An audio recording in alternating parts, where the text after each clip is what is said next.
Hi everybody, welcome to cherry TV Telugu YouTube channel. Cherry TV Telugu YouTube ఛానల్ని రెగ్యులర్గా follow అవుతున్న మిత్రులందరికీ స్పెషల్ థ్యాంక్స్ని తెలుపుకుంటున్నాను. మనం శిశు వికాసం అధ్యాపనం, చైల్డ్ డెవలప్మెంట్ అండ్ పెడగాగి అన్న అంశం నుంచి ప్రాక్టీస్ బిట్స్ని మనం సాధన చేస్తూ వస్తున్నాం. ఇదివరకే 2 వీడియోలు పూర్తయ్యాయి. ఇది 3వ వీడియో. నేను మీకు కంటెంట్ ఇవ్వట్లేదండి, కంటెంట్ని తర్వాత క్రమంలో నేను అందిస్తాను. ప్రస్తుతం మీరు ఏదైతే శిశు వికాసం అధ్యాపన శాస్త్రం అనేది ప్రిపేర్ అవుతున్నారో, అది ప్రిపేర్ అవుతున్నటువంటి మిత్రులు మీకు మీరు ఎగ్జామ్కి వెళ్ళే ముందు సెల్ఫ్ ఎగ్జామిన్ చేసుకునేందుకోసం ఒకసారి రివిజన్ కోసం ప్రాక్టీస్ రూపంలో ఇక్కడ మీకు బిట్స్ని అందిస్తున్నాను. ఇవి ప్రాక్టీస్ బిట్స్ అన్నమాట. సాధన చేసేందుకు నేను ఇస్తున్నటువంటి బిట్స్ ఇవి. సరే, ఈ వీడియోలో మొదటి బిట్ని ఇప్పుడు మనం పరిశీలన చేద్దాం. ఈ వీడియోలో మొదటి బిట్, 4 నెలలకు తలను నిలపగలగడం, 11 నెలలకు నడవగలడం, 3 సంవత్సరాలకు మాట్లాడగలగడం. అంటే ఒక శిశువు జన్మించిన తర్వాత 4 నెలలకు తలను నిలపగలిసింది, అలాగే 11 నెలలకు నడవడం ప్రారంభించింది, 3 సంవత్సరాలకు ఆ శిశువు మాట్లాడగలగడం ప్రారంభించింది. ఇవి దేనికి సంబంధించినవి అంటే పరిపక్వత, వికాసమా, పెరుగుదల లేదా పైవన్నీ? దేన్ని మనం సరైన జవాబుగా గుర్తించవచ్చు? ఇలా బిట్ అడిగాడు అనుకోండి ఎగ్జామ్లో, సరైన జవాబుగా మీరైతే దేన్ని గుర్తిస్తారు? జవాబు ఆప్షన్ ఏ, పరిపక్వత సరైనటువంటి జవాబు. ఆప్షన్ ఏ, పరిపక్వత. 4 నెలలకు తలను నిలపగలగడం, 11 నెలలకు నడవగలగడం, 3 సంవత్సరాలకు మాట్లాడగలగడం అనేవి పరిపక్వతకు సంబంధించినటువంటి అంశాలు. ఇప్పుడు మనం 2వ బిట్ని చూస్తున్నాం. 2వ బిట్ చూడండి. శిశువులో నైతిక వికాసం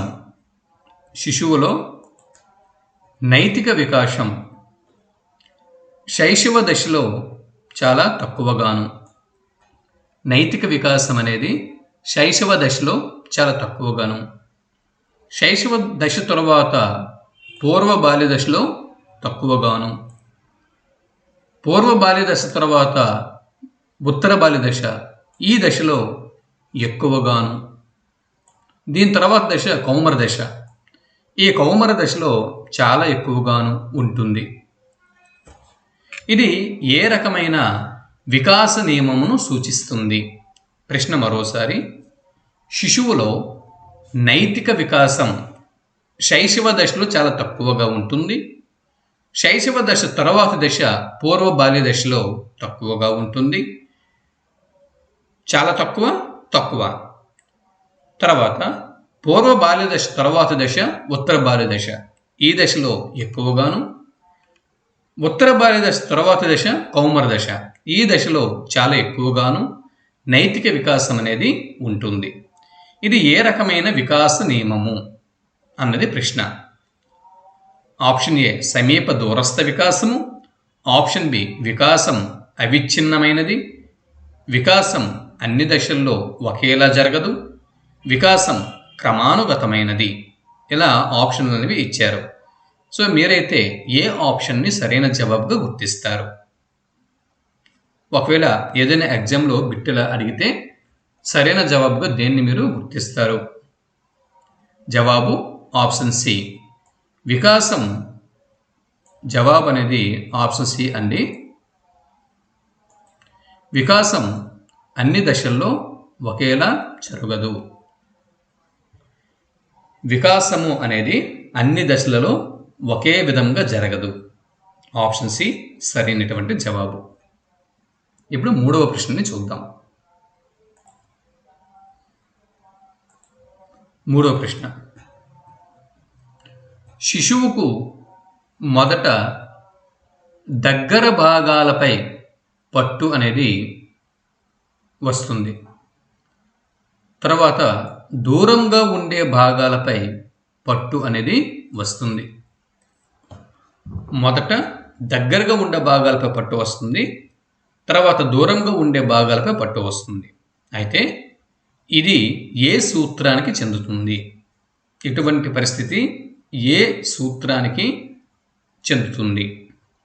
ఆప్షన్ ఏ సమీప దూరస్థ నియమం, ఆప్షన్ బి శిరః పాదాభిముఖం, ఆప్షన్ సి క్రమానురాహిత్యం, ఆప్షన్ డి వైవిధ్యం.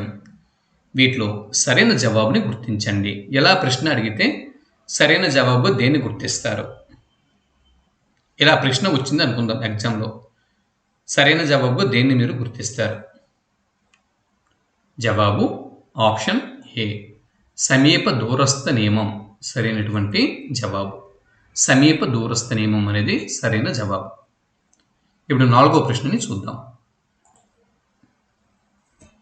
చూడండి, నాలుగవ బిట్టు, వికాసంను ప్రాగుప్తీకరించవచ్చు, వికాసంని ప్రాగుప్తీకరించవచ్చు అనే నియమానికి సంబంధించి సరికాని ప్రవచనం క్రింది వాటిలో ఏది?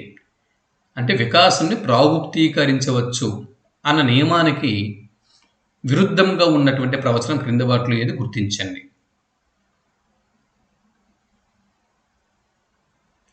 వికాసాన్ని ప్రాగుప్తీకరించవచ్చు, ఇందులో మొదటి స్టేట్మెంట్ ఏంటి? ప్రస్తుతం వికాసం యొక్క వేగ లక్షణాలను బట్టి భవిష్యత్తును అంచనా వేయటం. ఇది ప్రాగుప్తీకరణ కిందకి వస్తుంది ఈ స్టేట్మెంట్. ప్రస్తుత వికాస వేగ లక్షణాలను బట్టి భవిష్యత్తుని అంచనా వేయచ్చు. ఒక దశలోని వికాస లక్షణాలను బట్టి రాబోయే వికాస దశలోని లక్షణాలను ముందుగా ఊహించవచ్చు.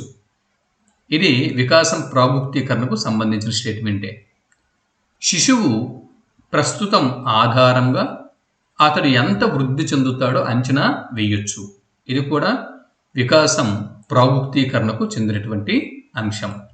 ఇకపోతే వికాసం క్రమ పద్ధతిలో కొనసాగినప్పటికీ దాని వేగంలో విభిన్నత ఉంటుంది. ఇది ఈ స్టేట్మెంటు, ఈ ప్రవచనం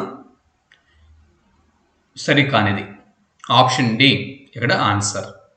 వికాసాన్ని ప్రాగుప్తీకరించవచ్చు అనే నియమానికి సంబంధించి A statement, B statement, C statement సరైనవే, డి స్టేట్మెంట్ సరైనది కాదు. కాబట్టి ఆప్షన్ డి ఇక్కడ జవాబు. ఐదవ ప్రశ్నని ఇప్పుడు మనం చూద్దాం.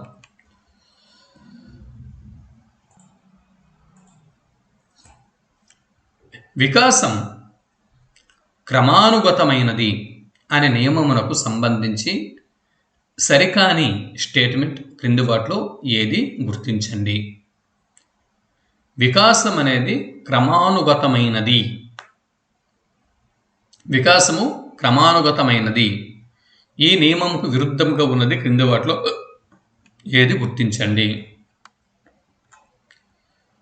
జవాబు చూడండి, అక్షరాలను ఉచ్చరించడం, ముందు అక్షరాలను ఉచ్చరించిన తర్వాత పదాలను పలకడం, పదాలను పలికిన తర్వాత వాక్యాల్ని పలకగలగడం. సో ఇది క్రమానుగతంగా ఉంది, వికాసం క్రమానుగతంగా ఉంది. ముందు పాలదంతాలు వస్తాయి శిశువులకి పుట్టిన తర్వాత, ఆ తర్వాత శాశ్వత దంతాలు వస్తాయి. కాబట్టి ఈ స్టేట్మెంట్ కూడా వికాసం క్రమానుగతమైనది అన్న నియమమునకు లోబడి ఉంది. ఎస్, ముందు అంకెలు 1, 2, 3 నుంచి అంకెలు అనేవి నేర్చాలి. అంకెల నుంచి సంకలనం నేర్చగలరు, సంకలనం నుంచి వ్యవకలనం, వ్యవకలనం తర్వాత గుణకారం, గుణకారం తర్వాత భాగాహారం అనేవి నేర్చగలరు.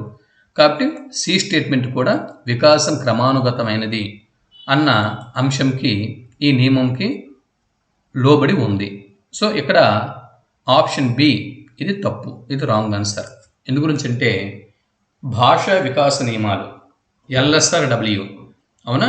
LSRW, L mean listening, S mean speaking, R mean reading, W mean writing. కాబట్టి ఇది తారుమారుగా ఉంది, క్రమమైనటువంటి పద్ధతిలో లేదు. కాబట్టి ఆప్షన్ బి ఇక్కడ వికాసం క్రమానుగతమైనది అన్న నియమమునకు విరుద్ధంగా ఉన్నటువంటి స్టేట్మెంట్ ఆప్షన్ బి. ఇప్పుడు 6వ బిట్ని చూద్దాం.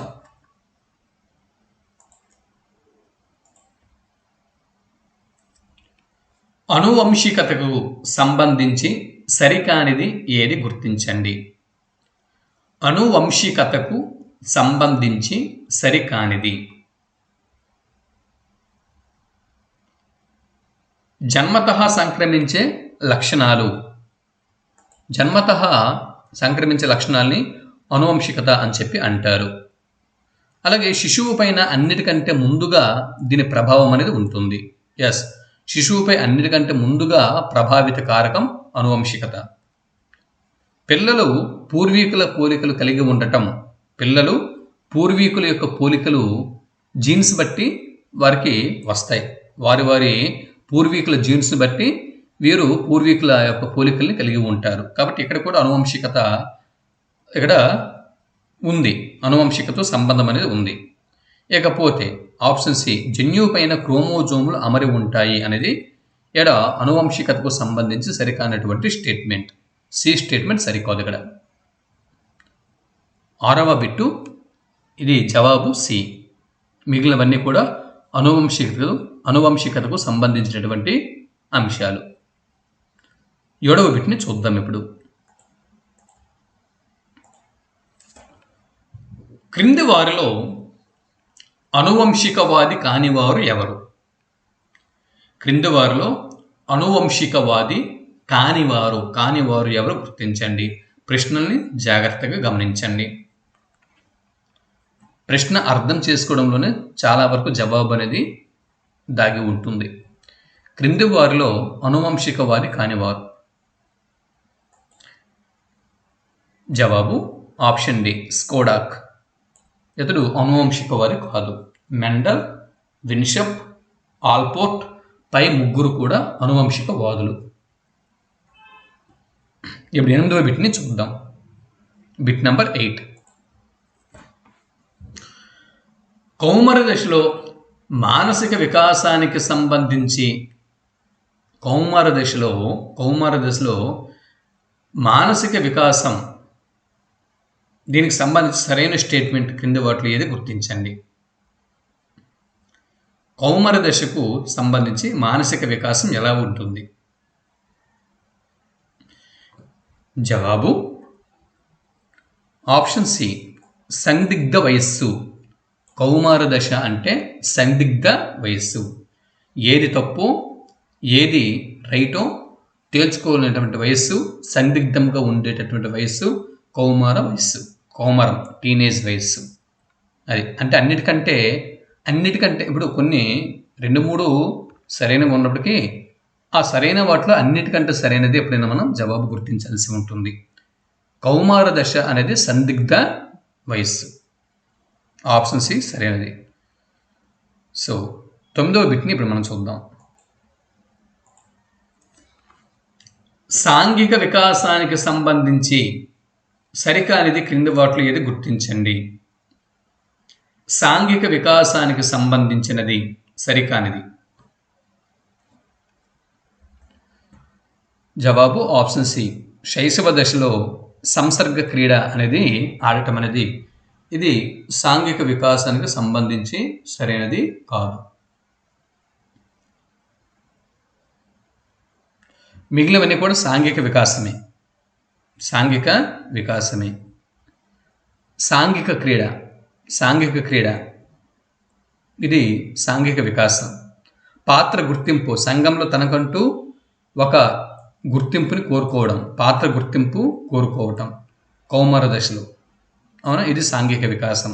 ముఠా దశ, ముఠాలో కలిసి ఉండటం, తోటి వ్యక్తులతో ముఠాలో కలిసి ఉండటం, ఇది కూడా సాంఘిక వికాసం. కాబట్టి ఉత్తర బాల్య దశలో ముఠా దశ, కౌమార దశ అనేది ఇక్కడ పాత్ర గుర్తింపుని కోరుకుంటూ ఉంటారు పిల్లలు. పూర్వ బాల్య దశలో సాంఘిక క్రీడ ఆడుతూ ఉంటారు. కాబట్టి సి స్టేట్మెంట్ రాంగ్ ఇక్కడ. 10వ బిట్ని ఇప్పుడు మనం చూద్దాం. Bit number 10. క్రింది వాటిలో ఉత్తర బాల్యదశకు సంబంధించినది. క్రింది వాటిలో ఉత్తర బాల్యదశ క్రింది వాటిలో ఉత్తర బాల్యదశకు సంబంధించినది ఏది? ఇక్కడ చూడండి, అహం కేంద్రీకృతం దశ. అహం కేంద్రీకృతం దశ అనేది ఇది పూర్వ బాల్యదశకు సంబంధించినది. అహం కేంద్రీకృతం ఇది పూర్వ బాల్యదశకు సంబంధించినది. అలాగే వాగుడుకాయ దశ. వాగుడుకాయ దశ కూడా ఇది కూడా తప్పు. ఎందుకంటే ఇది కూడా పూర్వ బాల్యదశకు సంబంధించినది. ఇక్కడ మనం ఏమడిగాము? ఉత్తర బాల్యదశ గురించి అడిగాము. ఉత్తర బాల్యదశ. సో వాగుడుకాయ కూడా కాదు, వాగుడుకాయ పూర్వ బాల్యదశ. అవునా? వాగుడుకాయ అనేది ఇది పూర్వ బాల్యదశ. అహం కేంద్రీకృతం ఇది కూడా పూర్వ బాల్యదశ. పూర్వ బాల్యదశ. నెక్స్ట్ స్వయం కేంద్రీకృతం ఇది శైశవ దశ. ఇది శైశవ దశ. ఇది శైశవ దశ. ఏ మరియు సి పూర్వ బాల్యదశ. కాబట్టి ముఠా దశ. ముఠా దశ అనేది ఇది ఉత్తర బాల్యదశకు చెందినది. ముఠా దశ. ముఠా దశ అనేది ఉత్తర బాల్యదశకు చెందుతుంది.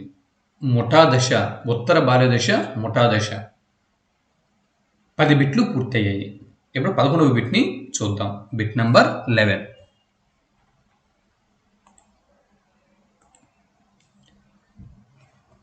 స్కీమాటాకి సంబంధించి సరైనది క్రింది వాటిలో ఏది గుర్తించండి.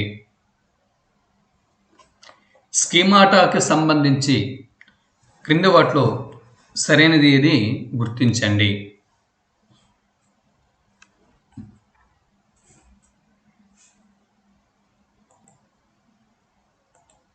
జవాబు ఆప్షన్ ఏ, సంఘటిత ప్రవర్తన నమూనా అనేది స్కీమాటాకు సంబంధించి సరైనటువంటి ప్రవచనం. ఇక మిగిలిన 3 తప్పే. మిగిలిన 3 ఆప్షన్లు కూడా తప్పే. సంఘటిత ప్రవర్తన నమూనా ఇది స్కీమాటాకు సంబంధించినటువంటి సరైన నమూనా. 12వ బిట్ని ఇప్పుడు చూద్దాం. పూర్వ బాల్యదశకు సంబంధించినది. పూర్వ బాల్యదశకు సంబంధించినది క్రింది వాటిలో ఏది? పూర్వ బాల్యదశకు సంబంధించినది క్రింది వాటిలో ఏది? పూర్వ బాల్యదశకు సంబంధించి పూర్వ బాల్యదశకు సంబంధించినది. జవాబు ఆప్షన్ సి. ఇది సరైన ఆప్షన్. జవాబు ఇది సరైన స్టేట్మెంట్. చలనాత్మక నైపుణ్యాలు నేర్చుకున్నటకు అనువైన దశ పూర్వ బాల్యదశ. చలనాత్మక నైపుణ్యాలు నేర్చుకున్నటకు అనువైన దశ ఏది? పూర్వ బాల్యదశ.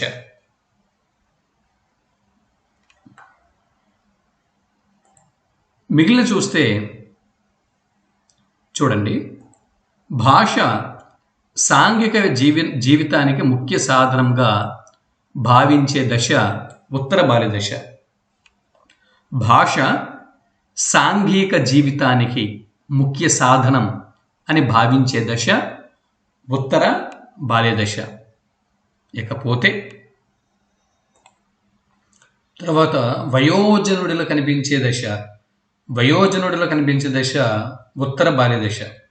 ఇది ఉత్తర బాల్యదశ. అలాగే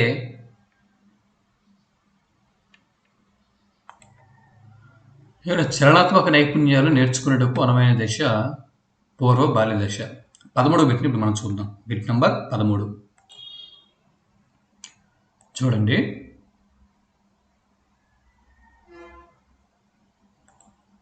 శారీరక వికాసం శాశ్వత దంతాలు అనేవి రావడము శారీరక వికాసం. ఇది సరైనదే. ప్రశ్నార్థకాల దశ ప్రశ్నలు వేసి వాటికి సమాధానాల్ని రాబెట్టుకోవడం, ఇది మానసిక వికాస దశ. ఉద్వేగ వికాసం గురించి ఉద్వేగ క్యాథర్సిస్ అనేది చెబుతుంది. సాంఘిక వికాసం అహం కేంద్రీకృతం, ఇది సరికానటువంటి జత. ఆప్షన్ డి ఇక్కడ జవాబు ఆప్షన్ డి. అహం కేంద్రీకృతం అనేది సాంఘిక వికాసం కాదండి, ఇది భాషా వికాసం. సాంఘిక వికాసం కాదు, అహం కేంద్రీకృతం అనేది భాషా వికాసం. సాంఘిక వికాసం కాదు, భాషా వికాసం. కాబట్టి ఇక్కడ రాంగ్ స్టేట్మెంటు డి. 14వ బిట్ని ఇప్పుడు మనం చూస్తున్నాం. బిట్ నంబర్ 14 చూడండి. 14వ బిట్టు, పిల్లలు ప్రపంచంని తమ దృష్టి నుంచి చూడటాన్ని ఏమంటారు? పిల్లలు ప్రపంచాన్ని చూస్తున్నారు, ప్రపంచంని తమ దృష్టితో చూస్తున్నారు. సో ఈ పరిస్థితిని ఏమంటారు? స్వీయ కేంద్రీకృతమా, ప్రత్యక్ష సామర్థ్యమా, జ్ఞానేంద్రియ వికాసమా, అహం కేంద్రీకృతమా? జవాబు ఆప్షన్ డి, అహం కేంద్రీకృతం. పిల్లలు ప్రపంచంని తమ దృష్టి నుంచి చూడటాన్ని అహం కేంద్రీకృతం అని చెప్పి అంటారు. 15వ బిట్ని ఇప్పుడు మనం చూస్తున్నాం. బిట్ నంబర్ 15 చూడండి. నేను నడుస్తూ ఉంటే నాతో పాటు సూర్యచంద్రులు కూడా నడుస్తున్నారు అని పిల్లవాడు భావించడంని ఏమంటాం? ఒక పిల్లవాడు నేను నడుస్తూ ఉంటే నాతో పాటు సూర్యచంద్రులు కూడా నడుస్తున్నారు అని భావిస్తున్నాడు అనుకుందాం. సో తనలో ఉన్నది స్వీయ కేంద్రీకృతమా, ప్రత్యక్ష సామర్థ్యమా, జ్ఞానేంద్రియ వికాసమా, అహం కేంద్రీకృతమా? వీటిలో సరైన జవాబుని గుర్తించండి. జవాబు ఆప్షన్ డి, అహం కేంద్రీకృతం. అహం కేంద్రీకృతంకి ఇది మంచి ఉదాహరణగా మనం చెప్పవచ్చు. 16వ బిట్ని ఇప్పుడు మనం చూస్తున్నాం. Bit number 16. బొమ్మలకు స్నానం చేయించి జోలపాటలు పాడటం ఏ దశలో కనిపిస్తుంది? బొమ్మలకు స్నానం చేయించి జోలపాటలు పాడటం ఏ దశలో కనిపిస్తుంది? పూర్వ ప్రచాలక దశ, సర్వాత్మకవాద దశ, పూర్వ భావనాత్మక దశ, అంతర్బుద్ధి ఆలోచన దశ. వీటిలో సరైన సమాధానాన్ని గుర్తించండి. Which is the correct answer?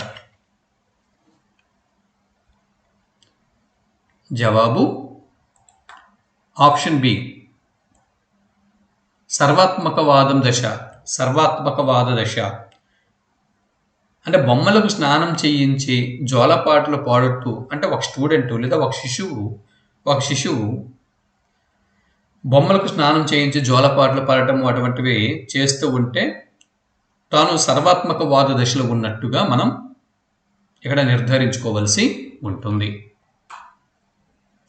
ఇప్పుడు 17వ బిట్ని చూద్దాం.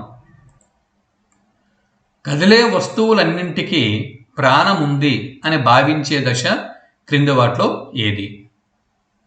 Make a believe play.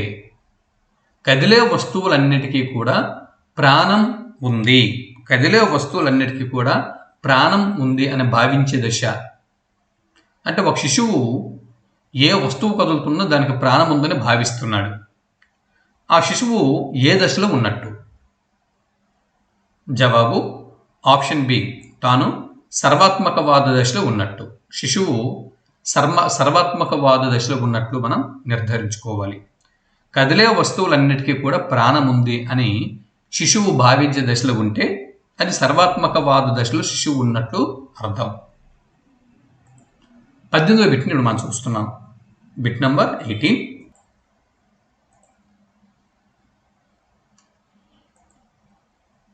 ఉత్తర బాల్య దశ లక్షణం కానిది. ఉత్తర బాల్య దశ లక్షణం కానిది క్రింది వాటిలో ఏది? గుర్తించండి.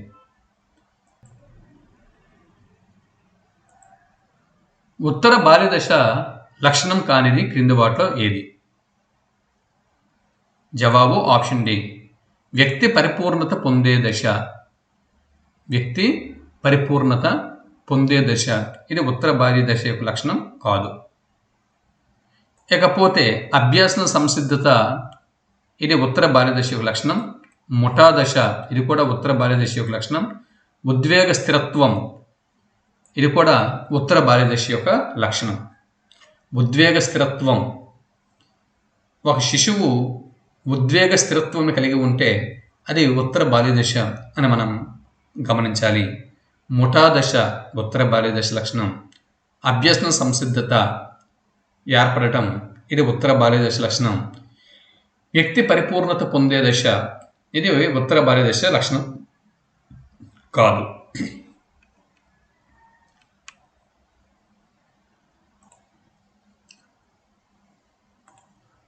బిట్ నంబర్ 19 బిట్ ని మనం చూద్దాం.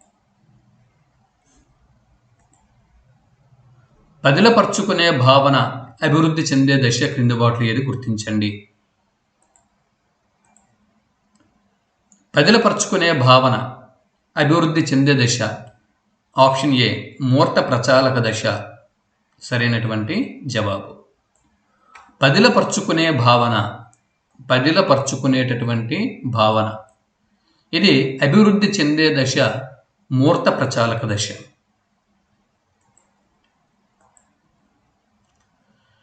వర్ణమాల నేర్చుకున్న విద్యార్థి వాటి ఆధారంగా గుణింతాలు, తర్వాత పదాలు, తర్వాత వాక్యాలు రాయగలిగేటటువంటి దశ.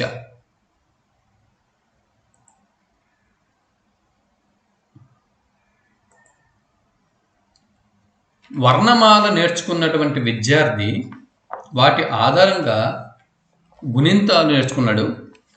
వర్ణమాల నేర్చుకున్న తర్వాత గుణింతాలు నేర్చుకున్నాడు. గుణింతాల తర్వాత పదాలు రాయడం నేర్చుకున్నాడు. తర్వాత వాక్యాలు రాయగలడం, చదవగలడం నేర్చుకున్నాడు. సో ఇక్కడ వికాసము ఏ ప్రక్రియలో జరుగుతుంది? వికాసం సంచితంగా జరుగుతుందా? వికాసం ప్రాగుప్తీకరణ జరుగుతుందా? వికాసం అవిచ్ఛిన్న ప్రక్రియగా జరుగుతుందా?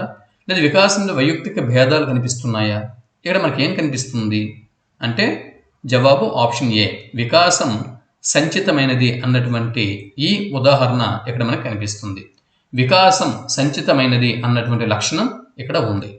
వర్ణమాల నేర్చుకున్నటువంటి విద్యార్థి వర్ణమాల ఆధారంగా గుణింతాలు, గుణింతాల ఆధారంగా పదాలు, పదాల ఆధారంగా వాక్యాలు రాయగలిగితే ఇక్కడ వికాసం సంచితము అన్న విషయంని ఇక్కడ మనం గుర్తుకు తెచ్చుకోవాల్సిన అవసరం ఉంది. ఇక్కడ మొత్తం 20 బిట్లను ఈ వీడియోలో పూర్తి చేసుకున్నాం. వీడియో నచ్చితే ఒక లైక్ ఇవ్వండి, మీ మిత్రులకి షేర్ చేయండి. మరిన్ని బిట్స్తో మరో వీడియోలో మళ్ళీ కలుద్దాం. అంతవరకు సెలవు, నమస్తే.